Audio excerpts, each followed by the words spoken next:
Please proceed. DA, please. Kanina po na pag-usapan ng irrigation, I was able to verify for myself dun po sa amin, 2nd District of Batangas, 2021. Napakarami po ng solar irrigation project na hindi nag-function. As a matter of fact, wala pong napakinabangan. May we know if there are interventions or measures that were employed by the Department of Agriculture to rehabilitate, kung tama po ba yung terminology rehabilitate, when the system has never been used. Have you come across that information, DA? Marami pong na-report na hindi lang po solar irrigation but other support facilities. And we are now in the process of doing the inventory. In fact, ano nga po yung pong ibang mga solar irrigation projects na yon, mukhang hindi ho nalagay sa tamang lugar kasi walang tubig. Enzo Recto, kalaban ang katiwalian at kasinungalingan, kakampi sa katotohanan at kabutihan. Solar Irrigations Project noong 2021 sa Batanes sa panahon ng pamumuno ni Digong Duterte, hindi raw nagamit. At walang pakinabang, ito po ay ayon sa mga lumabas na findings sa pag-imbestiga sa sinasagawang pagdinig sa Kamara. Ayon po kasi kay Congresswoman Jinky Luistro, sa kanila daw na lugar sa Batanes, yung solar irrigation project na itinayo noong taong 2021 ay nakatinggal lang daw at hindi magamit ng ating mga magsasaka sa Batanes. At lumabas rin sa pagdining na mali pa raw ang pinaglagyan na lokasyon, kaya hindi ito magamit. Bakit daw mali ang lokasyon? Dahil inilagay daw ito sa lugar na walang tubig. Tama po ang narinig po ninyo, inilagay sa walang tubig ang solar irrigation project, hay naku. Wala bang utak nagplano nito? Irrigations ilalagay mo sa walang tubig, napaka-bio-bio naman. Anyway, para po sa karagdagan pang impormasyon sa isyong ito, panoorin po natin ito. The DA, has it come to your attention already na mayroon pong mga magsasaka, farmers, even before planting their seeds, bayad na ng capitalist yung kanilang harvest?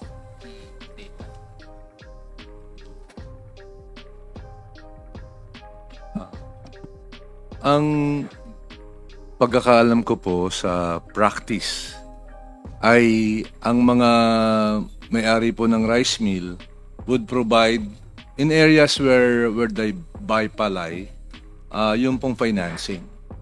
Yes, that is true. And then kapag ka po naman magbibilihan na ng palay, sa kanila po binebenta. Kasi po, kaya ko po ito dinanong, if we are going to allow this situation ng ating individual farmers are relying solely on their capitalists or the millers, as you have said. It is no longer the farmers who are dictating the farm gate price. Tama po ba? Yun pong chain in between the farmers and the millers na wala na. Because the farmers and the millers or the capitalists has turned into the same personality already. And suffice it to say, wala na pong kapangyarihan ang isang farmer na magpresyo ng kanyang palay if at the very first place, hindi pa naitatanim, bayad na ang harvest.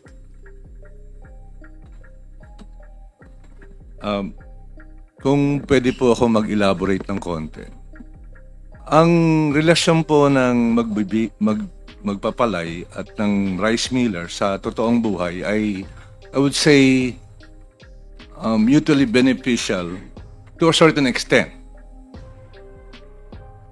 Lalong-lalo na kung ang available lamang na produkto ay palay na lokal.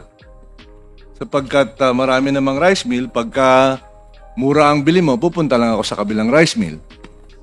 Pero kung ang rice mill po ay may option na bumili sa iba, then tama po kayo na mawawala yung bargaining power ng farmer. Example, if the only available supply of palay is local supply, which is about 90%, then it is a supply side yung may handle ng presyo. Pero kung meron pang ibang available sources, kagaya halimbawa po ng palay galing sa labas, nandun na po ngayon yung nawawala po yung bargaining power ng farmer. So that's what happened as we observed in the recent years. Mr. Chair, I wish to request our resource speaker to confine his answer to the context of the question.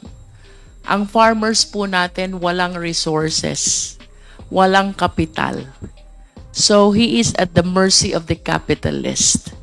Kaya po na-create yung scenario na bago pa man magtanim, bayad na ang harvest.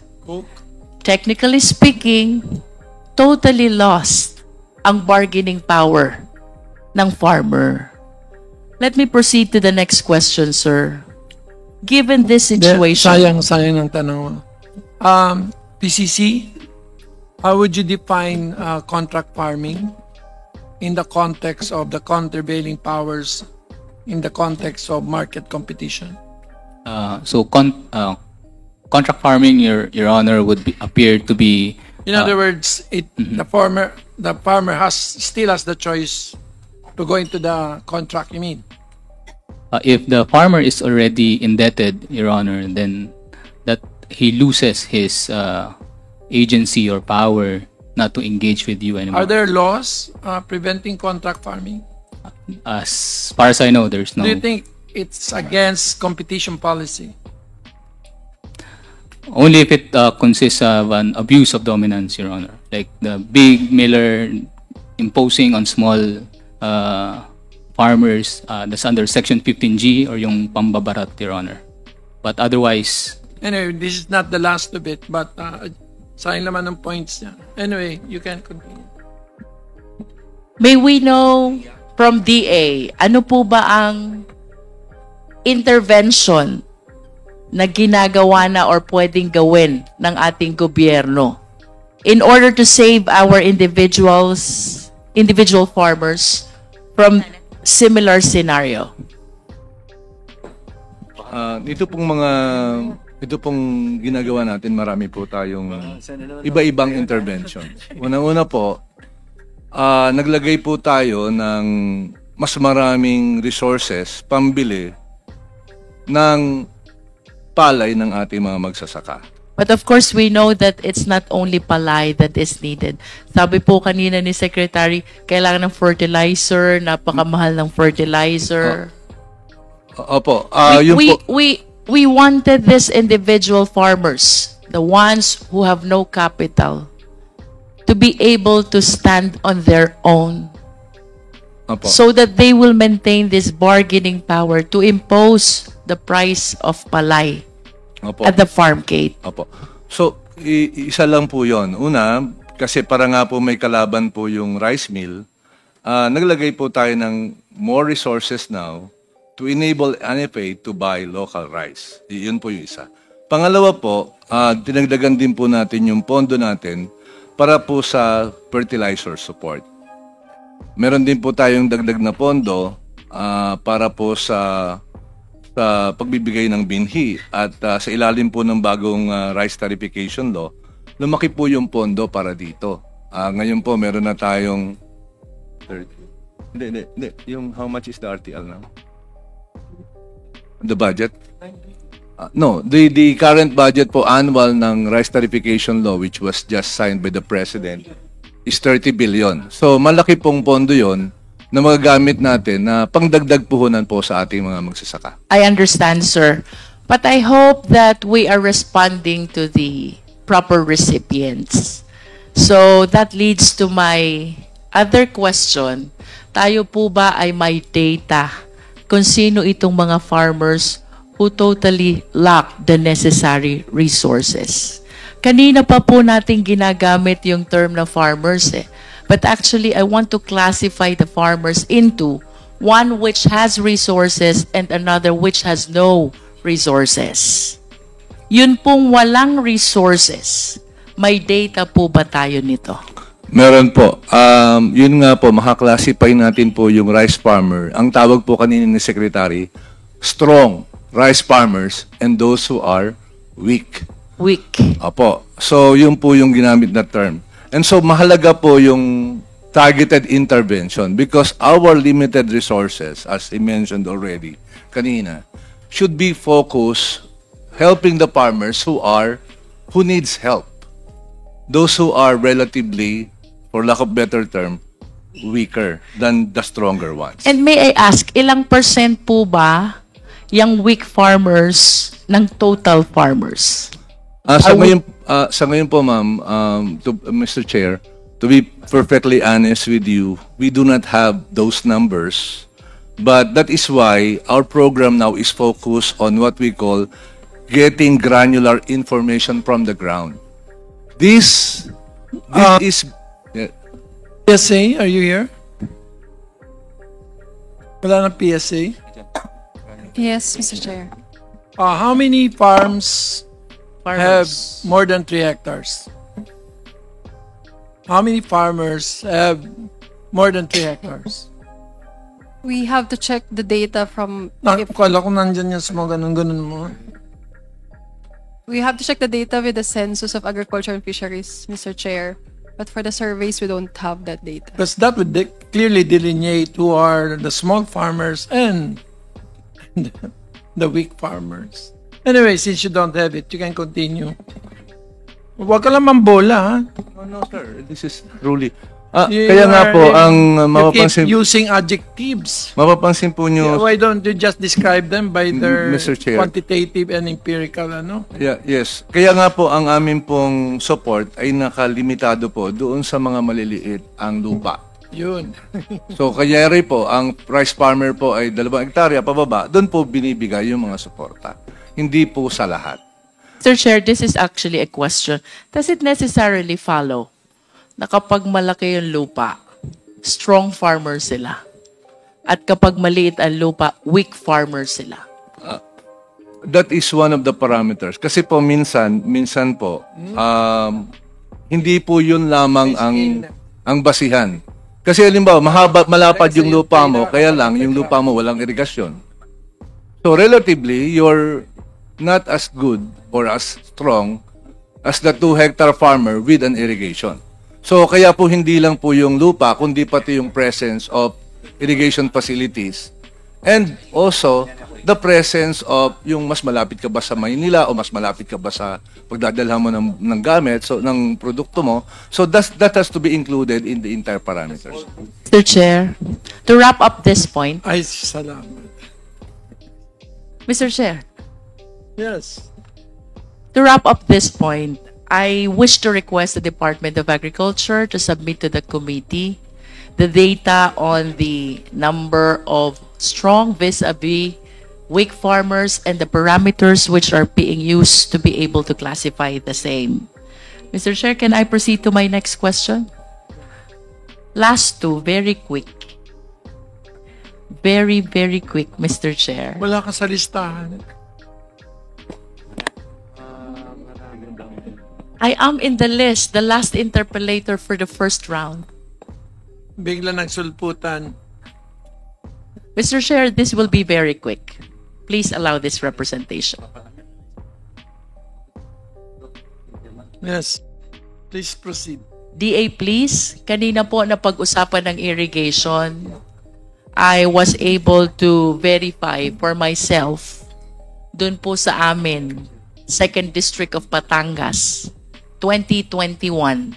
Napakarami po ng solar irrigation project na hindi nag-function. As a matter of fact, wala pong napakinabangan. May we know if there are interventions or measures that were employed by the Department of Agriculture? Pinapagalan. to rehabilitate, kung tama po ba yung terminology rehabilitate, when the system has never been used.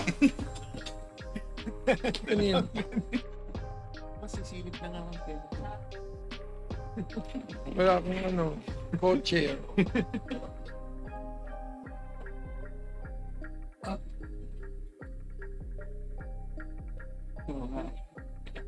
Have you come across that information, DA? Marami pong na-report na hindi lang po solar irrigation but other support facilities. And we are now in the process of doing the inventory. In fact, ano nga po yung pong ibang mga solar irrigation projects na yon, mukhang hindi ho nalagay sa tamang lugar kasi walang tubig. May we just request for a report on that as well? And last question, sir. When we talk about food and agriculture, we need land. Tama po ba? Yes, yes, Madam Chair. And of course, we are aware, marami pong agricultural land ang nako-convert into industrial and commercial.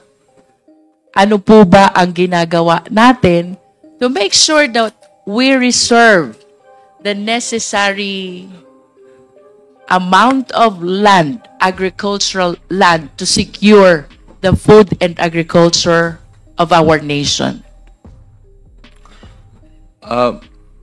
Sang-ayon po sa APMA, kinakailangan magdeklara tayo ng mga strategic agriculture. You said AGMA? APMA po, APMA. APMA. APMA. Kailangan po What tayo... does it stand for, APMA? Agriculture and Fisheries Modernization Act, which is more than 20 years law. Kailangan meron po tayong ilagay na Strategic Agriculture and Fisheries Area o SAPDCs. Kung saan ang mga SAPDCs na ito ay kinakailangang ma-preserve at ma-protect as agricultural areas. So what are we doing about the mandate of the law? That particular law, Madam Chair, Mr. Chair, is part of the backlog that the DA is currently working on. Ito po hindi halos na implement. And so this... May we know which specific office of the DA is in charge to look after the implementation of that law? APMA. It's a combination po of the local government unit. Ang mandated po kasi nito, local government and our BSWM. What is BSWM? That is the Bureau of Soils and Water Management po. May we request, Mr. Chair, that we invite the head of BSWM on the next hearing? Thank you, Mr. Chair. Comsec. Bunyog, bunyog, halikan na kasama ka. Bunyog, kapag buklod ay may pag-asa. Luzon, Visayas, Mindanao, isa ang pananaw. Sa bagong Pilipinas ang bunyog isisigaw. Bunyog, bunyog.